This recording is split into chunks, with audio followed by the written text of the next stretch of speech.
Incident like Achibota Forest and so forth. I wish some other day we could talk more about such a matter. Investigation has started on as to what it is. And even then, the investigation over what?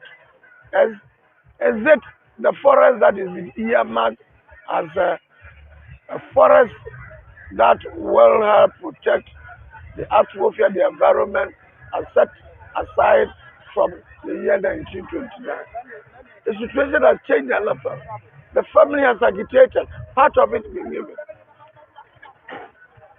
Is it part of what has been given to the family that Sir John might have purchased, which he has described as Achima Forest? Mind you, it is not that he has then the chief executive of the Achimota of the Ghana Forest Commission has gone to carve a place for himself. It's not so. So people have misconstrued it and therefore exaggeration. And I have known Sir John. It's a 69 to 70 year. It's my contemporary. Fortunately, that took him away from us. He's been a lawyer. He's worked several places and had done a little more business. I don't know his assets.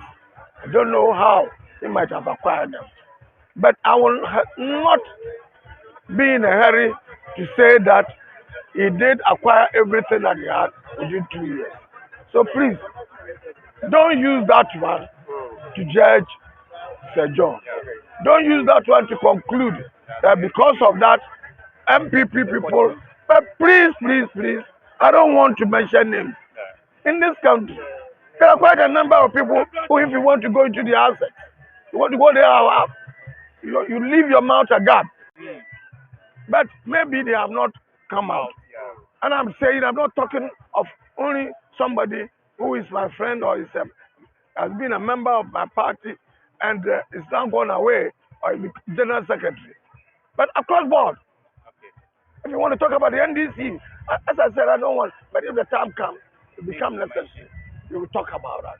There are people who have never worked in their life and joined the party, and before you realize, they have various buildings, mansions, flats, several of them. They've never worked in their life, and it became, but you see, let's see what we can do. Fortunately, it's come out. It's part of our drive to fight corruption. If indeed you acquire them illegally, why not? Let the ask for.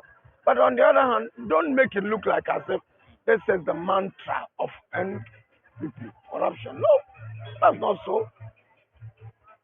When you want to talk about sharing land, government land and so forth, from Kurman's days to now, there had been estates, there had been bungalows and so forth, land of which some people have taken some from one way or the other. We want to make a law against that, that if you go into government, you should never buy government land. Let's do that now. But don't make it look like as if because Sir John had bought Canton, what is it? Ramsar land and so forth. All MPP people are crooks and that they've acquired illegal. Maybe if you look at I have a car, does it mean that I'm going to steal money to buy a car? No. Please. Does it mean that? No. I have a building. I have maybe even building. Does it mean that because of that me, I've been a chief of 7 government or being a member of the party chairman and maybe on a board of GMPC? Excuse me. So, I mean, in a nutshell, you're saying that NPP has what it takes to retain seats in 2024. It will retain. You could see how keenly the contest goes, but you could also see how friendly we are to each other. So I'm convinced there is, and I can't probably fear Biara, Mensa womb. No, instead, when you now will fear them, Mensa for